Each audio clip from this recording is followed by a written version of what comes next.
εκδήλωσή μας θα χαιρετήσει ο πρόεδρος της Ουκρανικής Καλλιτεχνικής Ένωσης, πύλη των ανεξάρτητων ζωγράφων, κύριος Όλεγ Καραβάεβ. Ενώνει τους ζωγράφους από 23 πόλεις της Ουκρανίας, τα έργα των οποίων συμμετέχουν στη σημερινή έκθεση.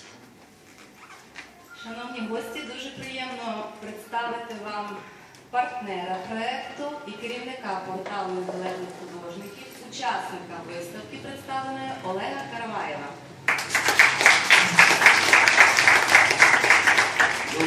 Добрый вечер, уважаемые гости.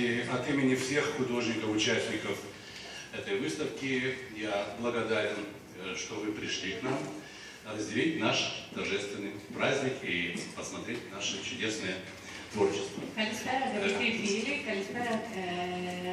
Θα ήθελα να σας ευχαριστήσω όλους που ήρθατε απόψε να μοιράσετε μαζί μας αυτή την χαρά αυτής της εκθέσεως και αυτής της εκδηλώσεως αφιερωμένων στον πολιτισμό.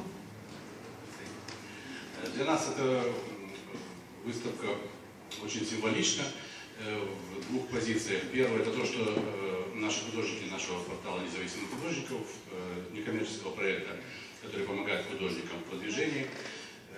Это первая наша выставка за рубежом. Вот. И вторая символичность в том, что логотип и один из символов нашего портала является фреска Рафаэля «Афинская школа». И вот мы когда задумывали первую нашу выставку, мы прибыли сюда, и это почетно, очень обязывает в том, что мы находимся сейчас на земле древних эллинов. Это нас обязывает к дальнейшим нашим и успехам. Я уверен, что все у нас получится. Για μας αυτή η έκθεση έχει συμβολικό χαρακτήρα για δύο λόγους. Πρώτος λόγος είναι ότι πρώτη φορά το κάνουμε στο εξωτερικό. Και πρώτη φορά το κάνουμε στην Ελλάδα. Και είμαστε και 23 ζωγράφοι από ολόκληρη την Ουκρανία. Και ο δεύτερος λόγος, ότι το έμβλημα του project μας, της πύλης μας των ανεξάρτητων ζωγράφων, είναι η τοιχογραφία του Ραφαέλ, Αθηναϊκή Σχολή Καλών Τεχνών.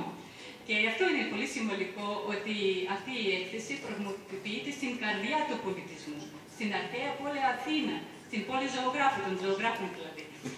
Οπότε όλα συμβολίζουν αυτή την ενότητα των σκέψεων και των θελήσεων. На выставке представлены более 40 художников из 23 городов Украины, то есть мы почти все области охвачены Украины, и 50 работ представлено. Мы расположены таким образом: на первом этаже зал украинской автентичности, это украинский пейзаж, украинский натюрморт. Выше зал, над этим залом, это цветочные натюрморты, цветочные композиции, графика представлена и фантазия. Следующий зал, вот над нами находится морской пейзаж и классическая энкаустика, и вышивка крестов. И завершает четвертый зал городской пейзаж. Очень мы надеемся, что все это вам понравится. Είμαστε πάνω από 40 καλλιτέχνες και από την Ουκρανία και από την Ουκρανική διασπορά.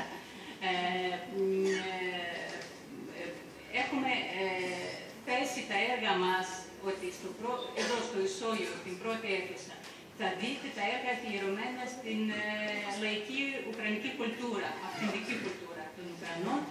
Δηλαδή είναι τα τοπία της Ουκρανίας, τα ενδυμασίες παραδοσιακές της Ουκρανίας, όλα και προσταίνει παραδοσιακή Ουκρανία. Πάνω στο πρώτο όροφο, στην άλλη αίθουσα, θα δείτε αυτοσχεδιασμό αφιερωμένα στην φαντασία, διάφορα έργα, διάφορες τεχνικές. Στο κέντρο θα δείτε έργα αφιερωμένα στη θάλασσα και στην τελευταία αίθουσα, αριστερά, θα δείτε τα έργα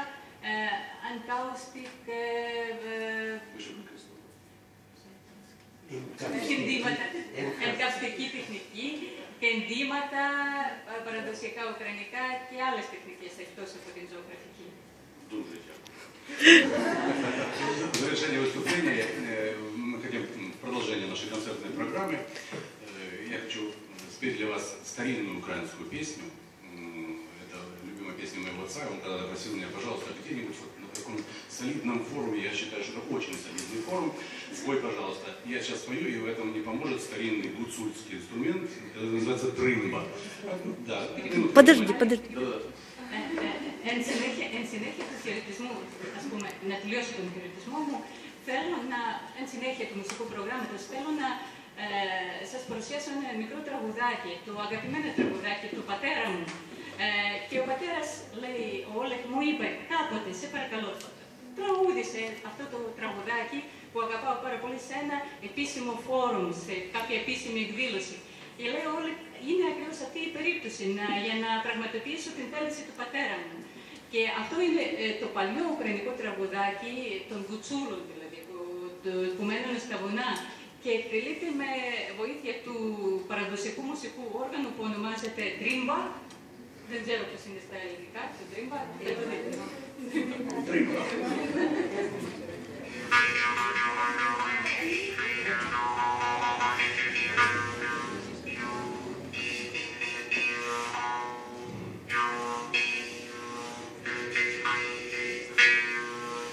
Вівці мої вівці, вівці шиотари, хто ж вас буде пасти, як мене не стане? Гей, гей, гей, ду-ду-ду-ду-ду-ду-ду-ду, як мене не стане, гей, ой, пасіться ж вівці, де високі гори, я ж піду до Ксені, в неї чорні є брови, гей, гей, гей, ду-ду-ду-ду-ду-ду-ду-ду, не чорні є брови, гей.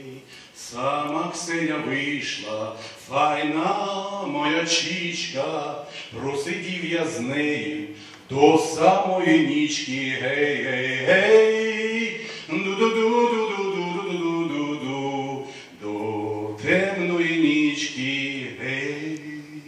Дякую, дякую вам. Слава нашей прекрасной Украине, слава прекрасной Греции. Большое спасибо. Τραγούδι του βοσκή τα πρόβατα ψηλά στα βουνά, βοσκή τα πρόβατα τα αφήνει για να πάει να δει το κορίτσι του, την Ξένια, και να περάσει ένα βραδάκι μαζί της. Οπότε είναι το τραγούδι του βοσκού για την αγάπη.